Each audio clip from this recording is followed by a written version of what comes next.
Good evening. Thanks for coming. We don't have any startling news, thankfully, but I thought it was important to come before you and put a closure on the situation from last Tuesday and make sure I answer any questions that anybody has and wrap this up in, I think, a real positive way. Just some details since we were last together, I guess last Wednesday evening. On Thursday, we brought in a second lift, a 135-foot lift to assist with addressing the resolution, the fix, if you will. We had help from our local event staff people, the stagehands, and others to continue to lay the rubber floor to protect the floor where the court was removed. We had 6 different IU employees that were on hand to move the plywood around, and just give you some sense that it's a fairly big operation. Again, the work was supervised both by our external structural engineer, the folks from RC Engineers, as well as Jeff Caden, the university's chief engineer.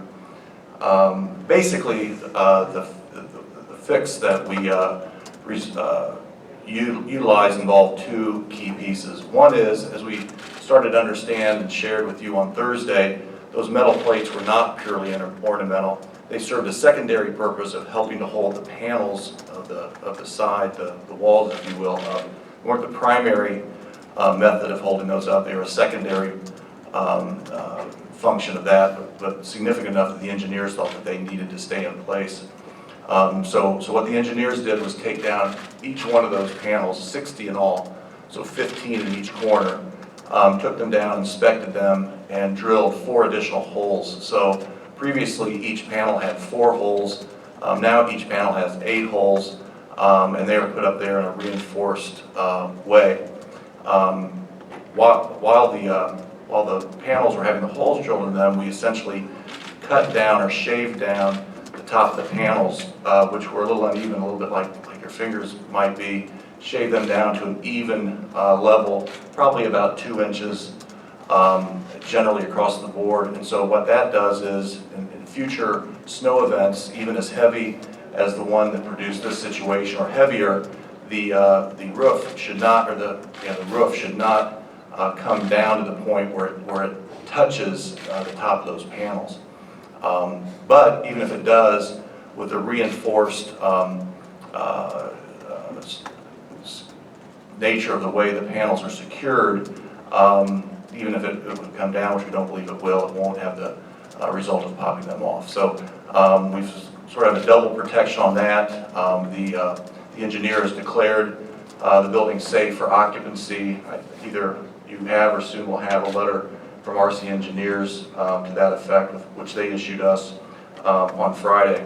This work went on Thursday until fairly late. They finished Thursday night, reconvened at 6 a.m. Friday morning, finished around 4 o'clock Friday afternoon, issued us the letter on Friday, and as you know, we hosted a women's basketball game on Saturday without any restrictions as to where folks could sit, and obviously there's no restrictions tonight. So the fix is complete. We're very confident that Assembly Hall is safe. It may be the safest building in the Big Ten or in college basketball, given how thoroughly it's been reviewed and tested and certified as safe by the structural engineers. And that's really where we are. So I'd be happy to answer any questions, but I thought it was important to give you guys a final update on the project. So those, you said 4 additional holes. So those panels at one point in time were held by 4 brackets, bolts, or whatever? They were held by 4 screws. Okay. And so, as Fred said, brought them down, re-drilled them, so now they have 8 bolts. So if you can imagine, basically lag bolts that are into the panel of the wall. So the snow load, when it came off, sheared those screws off, and so we put them up with reinforced lag bolts. And so where there were 4, now there are 8. Is there a ballpark price tag for everything? I was just asking Tom that myself, but we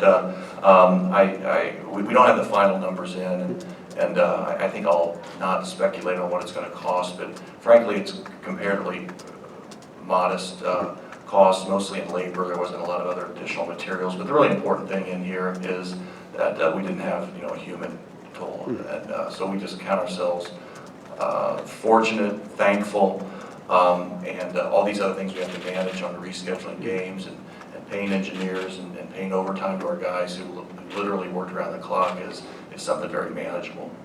What has the fan, I guess, reaction been? Has there been a lot of outreach about this? A lot of people asking questions or making any kind of comment about it?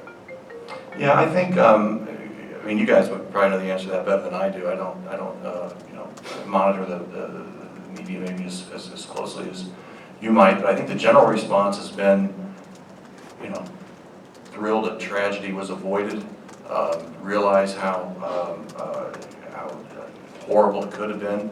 I think people feel like we've been straightforward with what the issues are and haven't tried to sugarcoat them, but taken them head on. Proceeded toward a fix with deliberate speed, and most of the man on the street kind of interviews that I've seen have been, people have some confidence that we'll take care of it in a professional way, and don't sense that there's some real worry about coming into Assembly Hall, and there shouldn't be. Is there anything else that needs to be fixed? This says everything's clear for the basketball season. Is there anything else that the engineer said they wanted to do after the season? What we're going to do, and this was actually already pre-planned as part of the renovation, is that we will engage another engineering firm to come in basically as a labor to double check this repair. That part we hadn't planned on, but we're going to double check this repair, but also get into a full analysis of the structural systems of the building as we get ready for renovation. So that part we were already planning on, and so we're going to engage that firm that was going to do that structural analysis to double check this to make sure that we haven't missed anything, and the engineers, of course, are all okay with having work checked to make sure that we haven't left anything out. Fred, does this alter at all the time schedule for the renovation? No, I don't think it should. We've addressed this issue. We did know we were going to need to get into other structural issues, not necessarily safety issues, but just HVAC, plumbing, electrical, all those sorts of things, and that'll proceed. But we think the timetable will stay as it was. And when do you actually start the renovation? We'll start after the next basketball season, and then be going on through the subsequent season. So there'll be some challenges, but it'll be great when it's finished, as people like to say. So it'll start in 2015? Yeah, the goal is to start as soon as the season is over next season.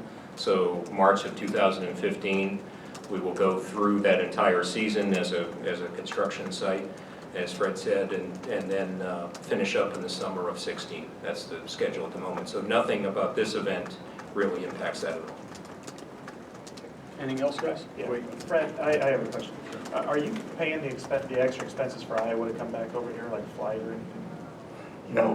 That's not an issue that's come on my screen, so I'm not sure what the arrangement is for that. I just want to make sure you said that the renovation begins at the end of the 2014-15 basketball season. That's correct. Okay, and then the season that this will be a construction site is the 15-16 basketball season. That's correct. Okay, Yeah. Make sure I got that right. Yeah. It basically, and again, this was a part of the original plan, we're taking the period now, as Fred, we talked about last week. We had the engineering and architecture team here that day that the incident happened.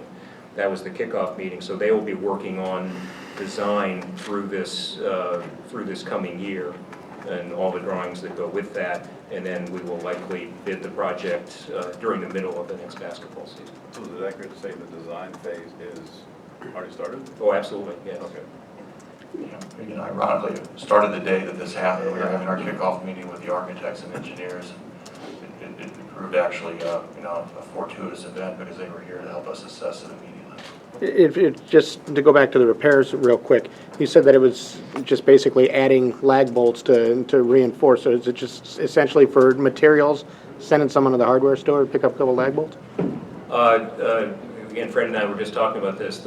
Most of the cost of this was in labor. Yeah. As I said to him, the cost of the 2 cranes, which of course those were significant.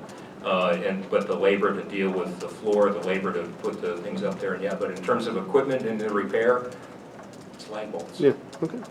And Ken, there were two pieces, I don't know, it wasn't just reinforcing and putting the plates back up, but the shaving the top of Sure, the sure. panels is an important part of it, because we really think and are told and believe that in even another major snow event like that, which probably won't happen, but even if it did, or even if it was worse, by shaving the tops of those panels off, the pressure won't come down Yeah. and create the problem. But even if it does, they're so reinforced that it could withstand that.